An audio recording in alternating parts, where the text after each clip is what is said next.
one speaker meeting. Please welcome our speaker tonight, Mickey Bush.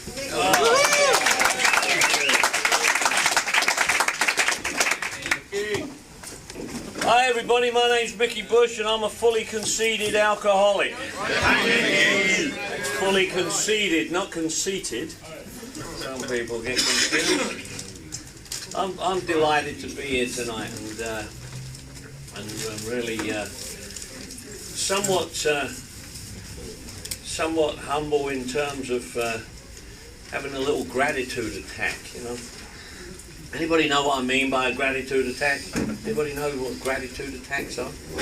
When you just come over all kind of like that.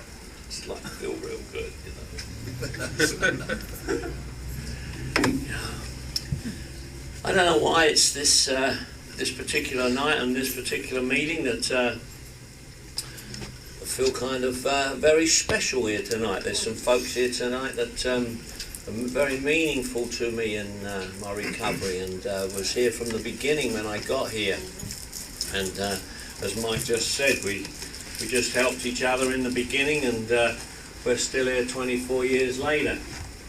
And good to see Larry here, who when I was brand new, I went to we used to have a lot of birthday parties in Alcoholics Anonymous years ago. I don't know why we don't seem to do that anymore, but every weekend we had celebrations and birthday parties, and I went to a birthday party at Larry's and I was just so out of my depth and so kind of bewildered, and yet it was like magical, it was fun, and it was like, you know, exciting. So things of that nature are happening tonight.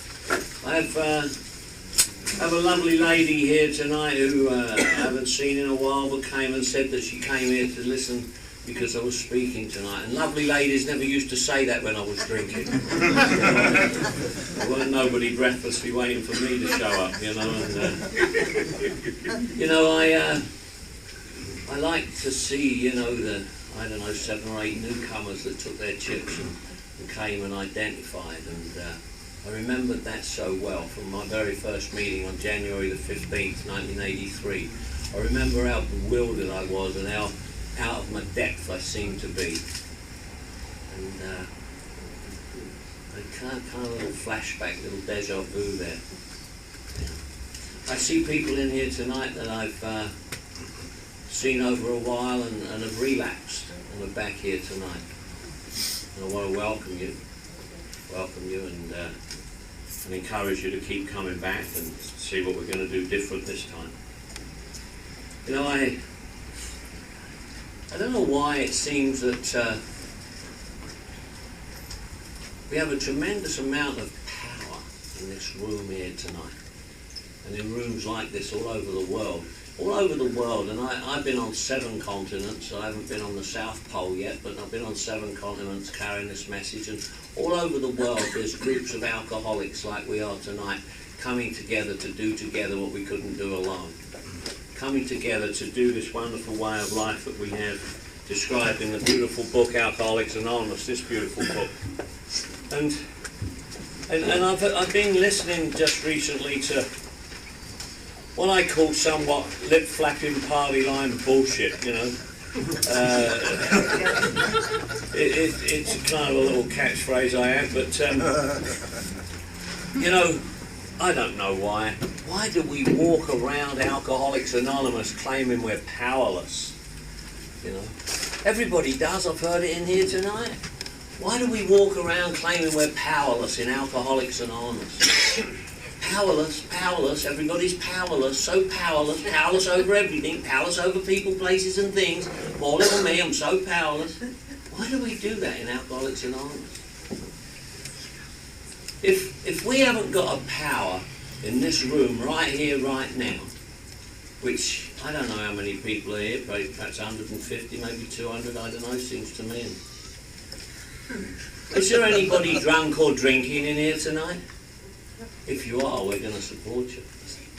But if we got 150 people in the Marina Center in West LA, in Los Angeles, you know, on a Wednesday night, alcoholics, real alcoholics, seems to me, got 150 real alcoholics in a room, not drinking and not drunk.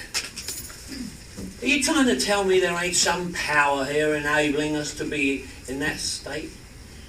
How can that happen if there ain't a power certainly greater than ourselves enabling us to do that? How does 150 alcoholics stay sober on a Wednesday night in the Marina Centre, you know, in Marina del Rey, if there isn't some power in their life enabling them to do that? How does that happen? Well, of course it does, doesn't it? Of course we do have a power here, don't we? We have a power here so strong and so alarming. Why would we do it? Why would we say that we're powerless when we have this power here?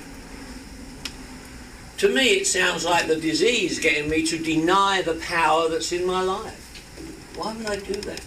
Why would I deny the power that's in my life? In the beautiful book Alcoholics Anonymous, this beautiful book, it says, you know, to get next to the power, to do the power's bidding, make a conscious contact with the power. Not deny that it's here. Why would I do that? So I don't. I don't deny the fact that I've got a power in my life today. When I got here on January the 15th, helpless and hopeless and powerless, destitute in every department, hurting and hating, because that's what I brought to Alcoholics Anonymous, folks. Hurt and hate. I don't know what you brought here, but I brought hurt and hate. That's what I brought. I hurt and I hate everything. I hurt and I hate everything. I hate women. I couldn't stand women. I hate homos and queers and anybody different. I hate black people. I'm totally racist and prejudiced. I'm from London, England, living in Los Angeles, and I hate foreigners. I can't stand me, and I hate you, and get away from me, and don't even come near me. And with all that turmoil and with all that torment going on, I still have to try to present to you a picture of somebody you will like. Because you have to like me, see, if you don't like me, I'm screwed. I've got a false, phony front that I've got to try and project, and it's killing me, and I can't keep it up. And on January the 15th, 1983, today I know that I hit bottom. I didn't know it then, I wasn't conscious of it at the time, as I wasn't conscious of many things at the time, but I have today. And what I did was do what you guys told me to do on the very first meeting that I got to. The very first meeting that I got to on January the 15th, 1983, on San Vicente Hill in West Hollywood, an Architects of Adversity meeting, it was called. I knew nothing about it, knew nothing about nothing. When I got to Alcoholics Anonymous, I was so sick that I didn't know I was sick. Do you know how sick that is? Do you know how sick it is to be so sick that you don't know you're sick? That's really sick. And if you're as sick as I was when I got here, so sick that you come into a room full of alkies like this one and you scan the room and you think, well, I ain't as sick as him. Do you know how sick that is? Do you know how sick it is to be in a room full of alkies thinking you ain't as sick as the next guy? That's really sick. So if you're here tonight wondering whether you is or whether you isn't a real alcoholic or not, I want you to know that I can relate to being as sick as you don't think you are. Really sick. And I never knew. I never knew, folks. I never knew. You knew. I never knew. You know, I do today, of course. I wrote a word, sick, S-I-C-K. Spiritually ill can kill. And that's what I was. I was dying of a disease I didn't even know I had. Defunct in every department, and the spiritual malady caused by the twofold illness of alcoholism, untreated, was kicking my ass. And I never even knew it, till I came here, to Alcoholics Anonymous. I'd been lots of other places, folks. I'd been in institutions a great deal of my life. I've been in institutions, well, I'm from London, England, and, you know, Great Britain. I'm certified insane in 4 different countries. But you know what? They never once came and grabbed my arse and said, we're locking you up for repeating the same behaviour and expecting a different result. They didn't do that. You guys done that. And that went to the top. Because although they kept locking me up for being insane, and I've been in criminal institutions and insane institutions, places cookers wouldn't fly over, man, and they knew how to bash me up and chain me to walls and ostracise me and shoot me up with tranks and zap me on electric machines, but they didn't know what was wrong with me, and if they did, they never got through to me. Now, I don't blame them for that, because I know I got a hearing problem. I don't hear shit right. Never have done. Never have, you know. You know, I don't know about you, but I don't hear things and collate things the same as normal people. You know, I mean, just don't. I just don't. It used to drive my mum mad. My mum used to go potty. She never understood me. My mum just passed this year, and she never understood me till the day she died. She never knew me as well as you folk who've never seen me before, may not see me again. You know me better than my own mum knows me, being alcoholic. My mum never understood me, and she didn't understand me right up to the day she passed, loving me dearly. I would come home drunk when I was living in my mum's house, come home ripped. My mum would be in her bed like all decent mums usually are. She would hear me stumble bumming around. I was a typical alcoholic. Alcoholics have this insane belief that they know how to be quiet.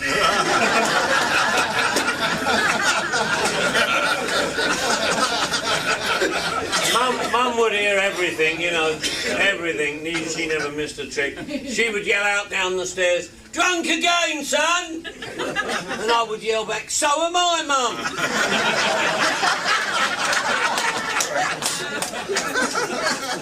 She'd say, "I'm not bloody drunk, I've been in bed since 8 o'clock, the hell's wrong with you? The hell's wrong with you?" Are there any other weirdos here tonight? I mean, all my life, I seem to remember people saying, "What is wrong with you? The hell's wrong with you? For Christ's sake, what's wrong with you? You're goddamn weird, that's what you are, weird. Now get the hell away from me, weirdo. The hell's wrong with you?" And they would ask me what's wrong with me, as if I knew. What is wrong with you? Oh, actually, I've got a twofold disease. It's allergy of the body. Can't control my drinking. I don't know what's wrong with me. What's wrong with you? Why do you drink like you do? Why don't you drink like I do? Because I don't know, I don't realise, I have no idea. I have no idea what's wrong with me and why I do what I do. You guys know, I don't know. I mean, I'm from northwest London, I'm a limey, lush and loady, and you know, where I come from, everybody drinks. Everybody drinks. I didn't know anybody who didn't drink. Everybody drinks. We never had a reason to drink. We never had a reason not to drink. Everybody drank. We drink if the team wins, we drink if the team loses. If it's a tie, we drink till there's a result. Don't know why. Don't know why. Everybody just does. I come in here, you folk all know why you're doing it. I hear folk talking about why they drink. Earlier at today's meeting at lunchtime. People talking about drinking because they were hiding behind who they was and they were covering up the pain and they had all these issues. You know, like, pass the tissues, I got issues. And I think, at what stage of the game do you discover that?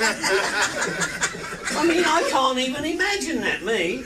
I can't imagine going into any pub I ever drank at and saying to the bartender, "Oh, bartender, hit me with a triple shot of your best booze, because I can't stand who I am and I want to cover up the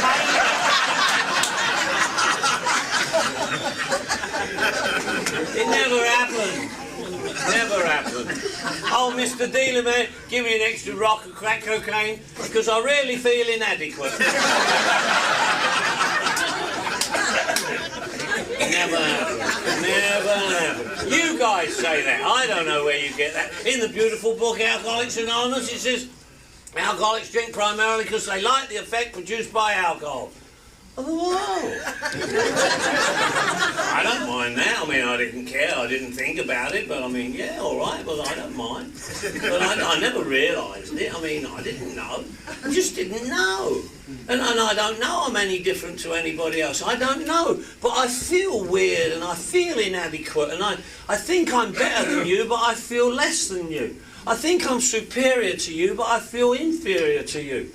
You know, and I don't know why, and I don't know what it's all about, and I don't know I'm a potential alcoholic, and I don't know what all this means, and I have no idea. Growing up, I just don't know. And it never happened just because I got here. You know, when I was just a little kid, I mean, people would say, what's wrong with that kid? There's something wrong with that kid. He don't hear shit right. What the hell's wrong with that kid? Put him in a home somewhere, it's weird, that kid. And then I wouldn't know what they meant, and I didn't know, and I did when I came here and I found out and started doing the work you guys taught me how to do to uncover, discover and discard what was going on, the far deeper underlying issues, etc., and inventory. But I never knew at the time. I never knew that when I was a kid, you know, it was so devastating and so painful and dysfunctional where I came from that kids learn how to survive and develop survival techniques. Think about this if you've got kids. You know, they discover how to survive the dysfunction, and my survival techniques was that people would tell me shit and I wouldn't like it, so I would change it to what I did like and then blame you for having told me. And they'd say, what the hell's wrong with that kid? Where does he get this shit from? Put him away somewhere. And they'd treat me and ostracise me, and I didn't know what was going on.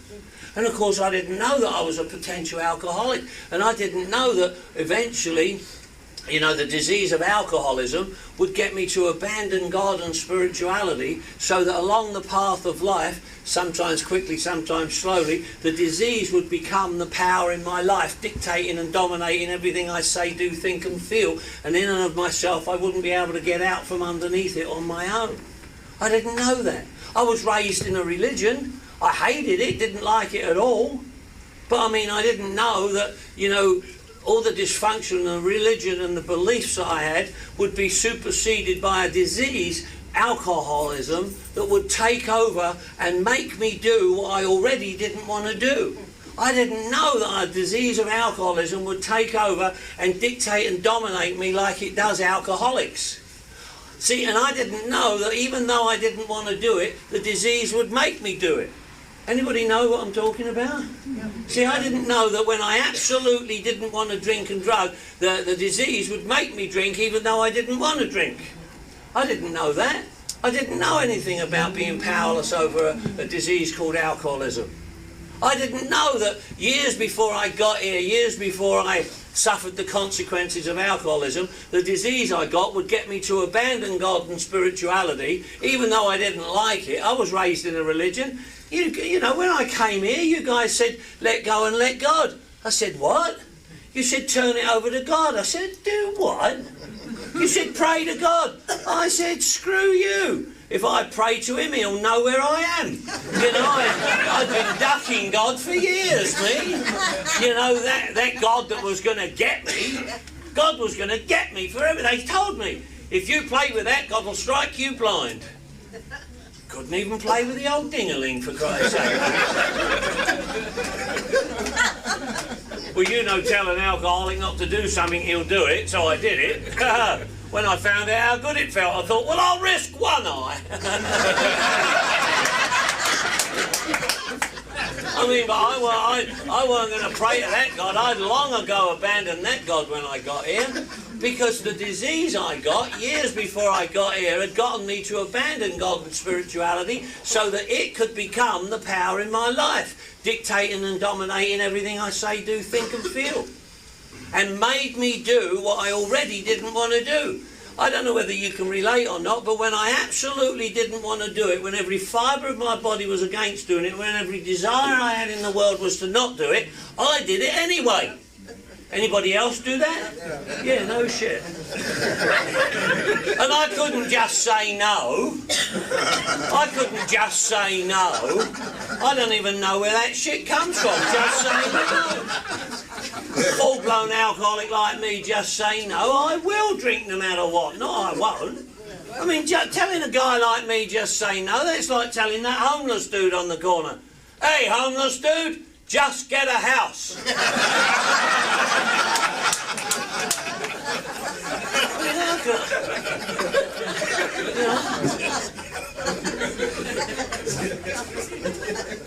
You know, the disease becomes all powerful in my life and makes me do what I already don't want to do, and I can't resist its demands, and I can't, you know, choose not to drink today. I hear folks in AA meetings say that. I think, well, piss on you. I wish I could just rely on choosing not to drink today. I hear people say, I choose not to drink today. I think, well, screw you. If I could rely on choosing not to drink today, I wouldn't be up here talking tonight, I'll tell you that. Oh, it's easy to choose not to drink today. That's easy. I did it 3 times in one day once. You know, but I can't rely on it. I can't rely on it, for Christ's sake. I've got to not want to drink, then do these steps and this work so that I don't do what I already don't want to do. And if I ain't doing these steps and this work, or ain't done these steps and this work, I will do what I don't want to do, because the disease I got that I'm powerless over will make me do what I don't want to do. You think I knew that shit when I got here? I never had a clue. Never had a clue. Now, how come I got no God in my life? Well, the disease got me to abandon God and spirituality all those years back, potential alcoholic that I was. And I get here, helpless, hopeless and powerless. I thought for the longest time that powerlessness was what I did because I was powerless. I had to learn here that it wasn't. What I did because I was powerless wasn't what powerless was. You know, I hear folks and I ask them, what do you mean you're powerless? And they tell me what they do because they're powerless. Well, I can't control my drinking. Well, to control it, you've got to be doing it. So if you're doing it, you're already screwed. Oh, well, like, once I start, I can't stop. Yeah, because you're powerless, once you start drinking, you can't stop. It's not what powerless is, it's what happens to you because you're powerless. Oh, well, one's too many and 1,000 ain't enough. Yeah, of course it is, because you're powerless. One's too many and 1,000 ain't enough. You can't stop, and like, if you can't stop, it's because you ain't had enough. And if you ain't had enough, it's because you can't do too much. How can you do too much if you can't get enough? But all that stuff is what happens to me because I'm powerless, and the results and consequences of being powerless, but it's not what powerless is. And I didn't know what it was, and where I came from. How could you admit you were powerless over anything? You didn't know about any of that where I came from. You couldn't admit to being powerless over nothing. You know? So I had to learn what it was, and I did. I learned it here. That's why it's so amazing to me that we walk around Alcoholics Anonymous claiming we're powerless. You know, I learned that powerless was a simple equation. Powerless equals no power. In the beautiful book that we just read out tonight, it said, there is one who has all power, that one is God. May you find him now. Did it say that or didn't it? Yeah. Does it say that or doesn't it? Yes. There's one who has all power, that one is God. May you find him now. Well, if I had to find him, it meant I didn't have him. How come I didn't have him? Because the disease I got all those years ago got me to abandon God and spirituality so that along the path of life it could become the power in my life, dictating and dominating everything I say, do, think and feel. The disease had become the power in my life. And it had gotten me to ostracize myself from God and spirituality. So powerless equals no power, God equals power, therefore powerless equals godless. Whatever your definition of God may be, you ain't got it when you get here suffering from alcoholism, as far as alcohol's concerned. Now, I must have God in my life because I'm here. So he must be there. He must be there because I'm here, same as you. But how come I got no God in my life as far as alcohol's concerned? Because I've abandoned him, that's why. And I didn't know that. I didn't know that I'd abandoned God, and that's what powerless over alcohol meant. I had no God in my life to combat the power of the disease that I was powerless over, like it says in step 1. Why did I need a power in my life? Because I didn't have one. That's why. And what is its job? To defeat the power of the disease I'm in the grips of and under the spell of, that I didn't even know about. Holy shit. You know, I mean, powerless. When I got here, I was helpless, hopeless and powerless over alcohol. Not over people, places and things. That's a load of lip-flapping party line bullshit, that is, you know. But I was powerless over alcohol. I had no God in my life when it came to alcohol. And whatever your definition of God is okay with us. We don't care. In this beautiful book, Alcoholics Anonymous, it says he can choose any concept of God he likes, provided it makes sense to him. Well, that's pretty good shit, isn't it? I mean, I never heard that till I came here. Didn't even understand it when I did get here. But he can choose any concept of God he likes, because here's the power right here. And this power works for atheists, works for agnostics, works for anybody if you be alcoholic. See, and he can choose any concept of God he likes, provided it makes sense to him. So that means that, you know, whatever concept you've got of God is okay by us, and it don't matter what it is as long as it makes sense to you. You can have a Catholic God, a Hindu God, a Muslim God, a Jewish God. You can have a leg of the chair God, a doorknob God. You can have a cell phone God. You can have any kind of God you like. No one cares. Why? Because all the gods have got at least one thing in common. If there's 150 people in here tonight, they may be 150 different concepts of God in here tonight. And in the beautiful book it says he can choose any concept of God he likes, provided it makes sense to him. So if it makes sense to you, it's all right by us. Why? Because we've learnt some shit around here, and we've learnt, for example, that no matter what your concept of God is, it's got at least one thing in common with all the other gods in the room.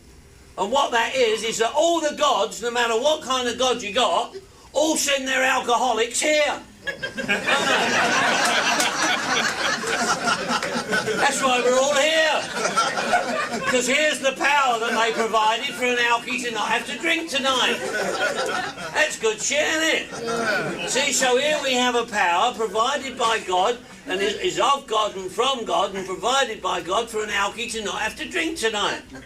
And he gave it to us. He gave us the power to not have to drink tonight. And we know it, and we never wrote it, but we know and depend upon the fact that when two alcoholics come together for the purpose of recovery, which is what we got in here that they haven't got down on Skid Row, you know, people think that hanging out with alcoholics is all it takes, and it's not. People think that they can come to meetings and just hang out with alkies, put their arse in a seat, and it'll come up through the hole in their butt through osmosis. No, it don't come up through the hole in your butt through osmosis. You know, we got to have a third factor. You know, those drunks down on Skid Row, they've always hung out with each other. Alcoholics have always hung out with each other. No big deal about that. But they ain't got the third factor, which is for the purpose of recovery, that we got in here right now. When two alcoholics come together for the purpose of recovery, God comes in our midst and produces a power greater than either of us. So it's produced by us, but it's greater than us, and we can absolutely depend upon it to not have to drink tonight. And in the beautiful book Alcoholics Anonymous, it says, with this attitude you cannot fail. It said that in the Bible. You know, we never wrote that in the Bible, and I got no problem with the Bible. I like the Bible. B-I-B-L-E, being informed before leaving Earth. I have no problem with the Bible, as long as you don't want to treat your alcoholism with it. But it said in the Bible, when any two are gathered in my name, there I will be in your midst. So two alcoholics come together for the purpose of recovery. God comes in the midst and produces a power greater than either of us. So it's produced by us, but it's greater than us, and we can absolutely depend upon it. So this human power then becomes a divine power that we can use. So we have it right here, right now, in this very room. And that's why this power right here, right now, works for all alcoholics, no matter what kind you are. To enable an alcoholic to not have to drink tonight. Wow. Why would I say I'm powerless when I got all this power? Now, I didn't know that I didn't have the power when I got here, and what happened on January the 15th, 1983 was that I hit bottom. And I didn't know I'd hit bottom. I didn't even know what hitting bottom was, but I learned it here. And I ask folk all the time about hitting bottom, because it's not mentioned in the program of Alcoholics Anonymous. There's no mention of hitting bottom in the program of Alcoholics Anonymous, so I wanted to find out what it was, and I sought out and I learned. Hitting bottom was the same for all of us, not different. I know in our meetings we say lip-flapping, party line, bullshit, like everybody's bottom's different, but it's not. What's different is the outside circumstances and conditions we find our life in as a result of untreated alcoholism. That may be different, but the bottom is the same, not different, if we understand what hitting bottom is. And why it's so important is because it's the process that brings us back to the God we've abandoned, whatever form of God that is, to ask for help from outside of ourselves. And on January the 15th, 1983, that's what happened to me. Because although I'd been in the position I was in on January the 15th, 1983 on many, many occasions, I hadn't done what I did on January the 15th, 1983, which was turn back to the power I'd abandoned and ask for help. And in that form of error, I remember it quite distinctly. It wasn't the devastation of all the shit that I was going through that was doing it. What it was that I can remember very clearly going, help me, what is wrong with me? I can't stand it anymore, what am I going to do? I can't stand it. Help me, please, help me. I didn't know who I was talking to, and I didn't know what I was saying, and I didn't know what the results of what I was saying was going to be.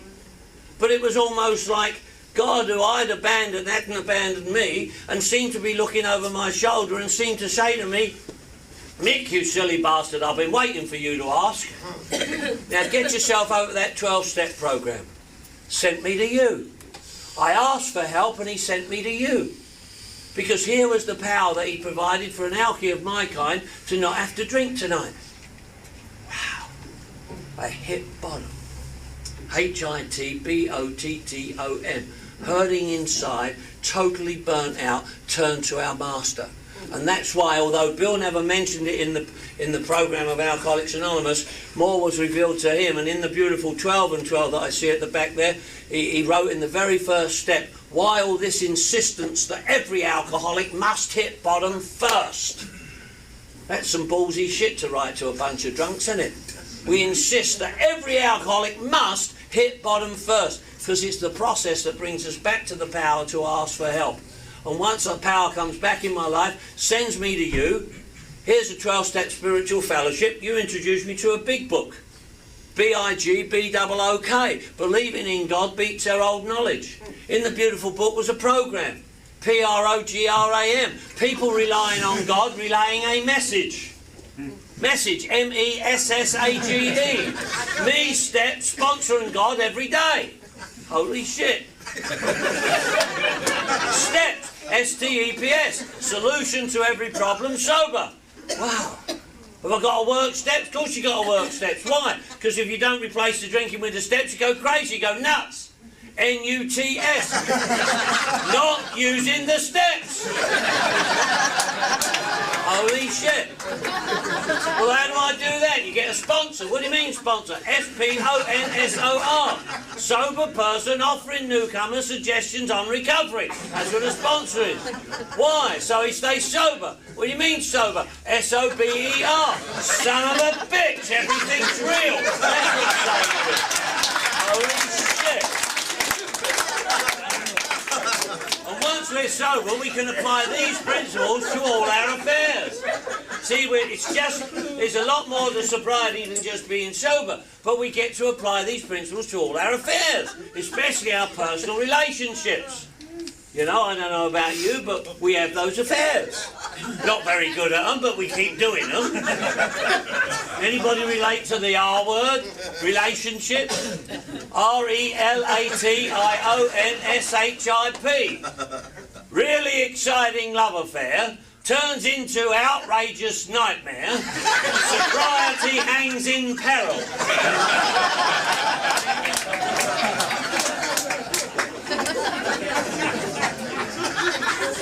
So, you know, I came here helpless, hopeless and powerless, but I ain't helpless, hopeless and powerless now.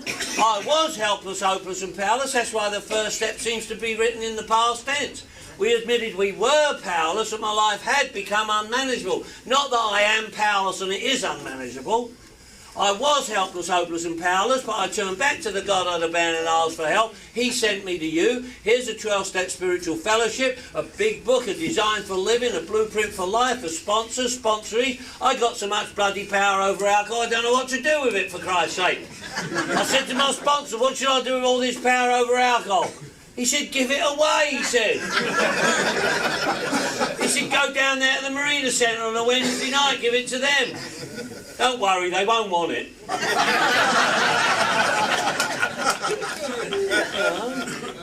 Got to be careful of that laughter, folks. You know, they say if you're laughing, you're relating. And if you're relating to a sick bastard like me, there ain't no doubt about you, pal. We don't get through to well people. I got 3 sisters and a brother. You know, they're not alcoholic. They don't understand why I drink. I don't understand why they don't. I asked them, why don't you drink? They said, don't like it, don't like the way it makes me feel. Say, how's it make you feel? They say, well, if I have one too many, I feel sick. They say, sick? You got to drink past that. They don't laugh. They don't understand. Every year I go home to London, England, see me mum. Like this year before she passed, I go home to London, England. First thing I do, go round my mum, knock her up. The first thing I do, Mum, I'm 23 years sober. She says, so is the cat. She don't give me no pat on the back for not doing something I shouldn't have done anyway. She don't understand. I didn't understand. You guys don't understand. I asked a couple of people today about hitting bottom. I had a guy and a girl. I said to them, like, have you hit bottom yet? They said, oh yeah, hit bottom. I said, well, tell me about it. The little chickadee, she said, oh, well, that's easy. I was feet to the curb, hustling the Broadway, prostituting myself, trying to earn $1. I said, that wasn't your bottom. She said, well, I think it was. I said, I don't care what you think. I said to the dude, what was your bottom, pal? He said, that's easy. I was locked up in a penitentiary, married to Bubba. I said, that wasn't your bottom. I said, it felt like it was.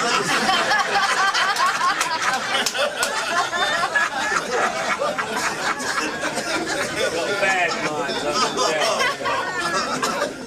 Look, my telephone number is 818 area code, are you sober? 818, are you, like Toys R Us, S-O-B-E-R. You know, if you prefer an addict to be an addict, it's 818, are you clean? I've got 2 phone numbers. 818, are you clean? 818, are you sober? 818, not 800, you cheap bastards. 818. And you know what? I'm going to take a liberty of reading something out of the big book, Alcoholics Anonymous. Anybody read this book, by the way? It's a good idea.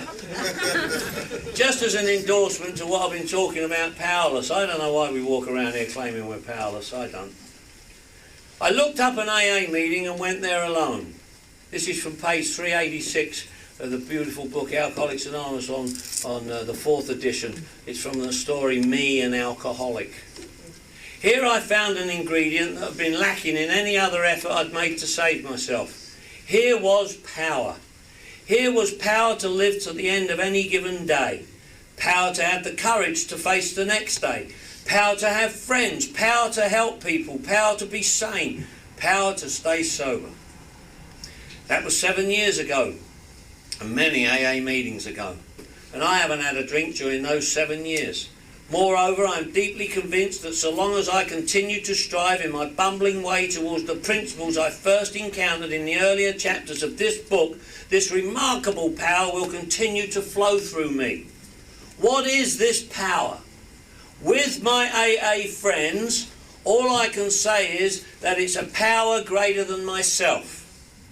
If pressed, all I can do is follow the psalmist who said it long before me.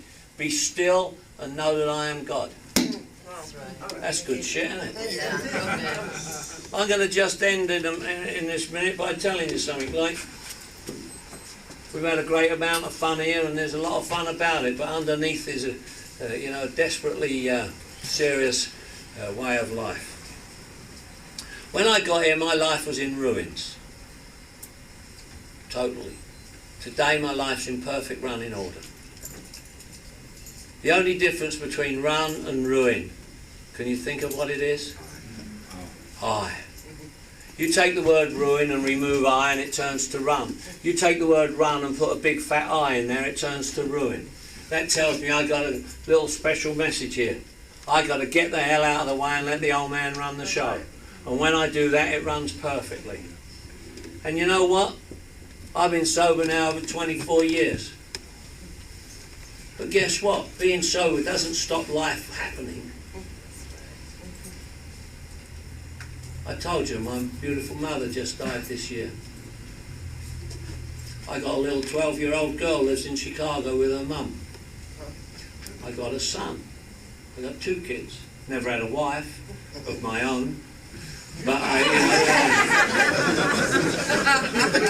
my little girl, she's 12 years old and she lives in Chicago, and her mum's really sick and dysfunctional, and she's of course cloning my little girl, and not much we can do about that. And it's so bad at the moment, but we're hoping it's because her mother's hitting bottom and will come through it and be better, but we don't know that. My son just been busted on a murder charge that he doesn't look like there's an answer for. He's looking at 25 to life.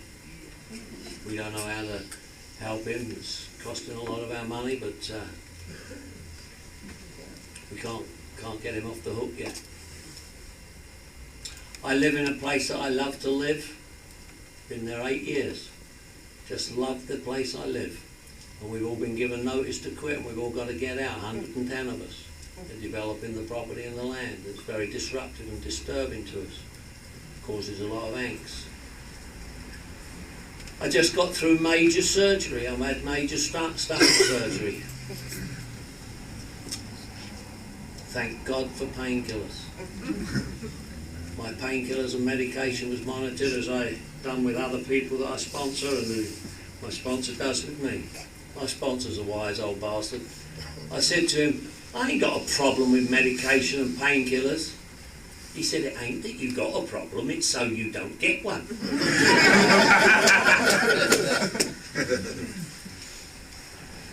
I got a tax man. They're putting me through the mill with the tax man. Now I want to pay them their money, but they don't accept the money. They want to put you through the process, don't they?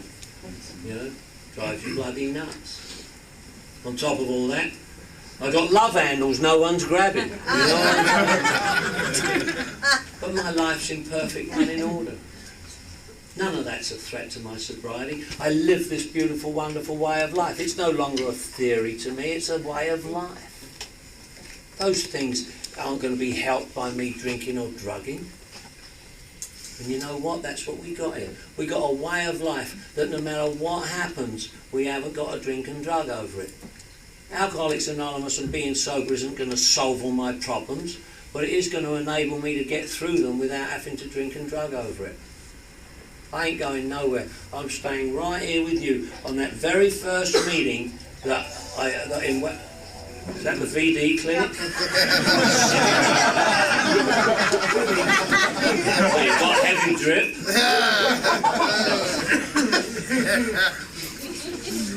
You know, they said keep coming back, and I have. You know, 24 years later, I couldn't tell you the last 2 days in a row I didn't go to a meeting. If you were to say it's $1,000, tell me the last 2 days in a row you didn't go to a meeting, on no matter what continent I've been on, I couldn't take your money. And it's more thrilling and it's more exhilarating to me to be among you today than it's ever been. I ain't going nowhere. I'm staying right here with you. Thank you for having me.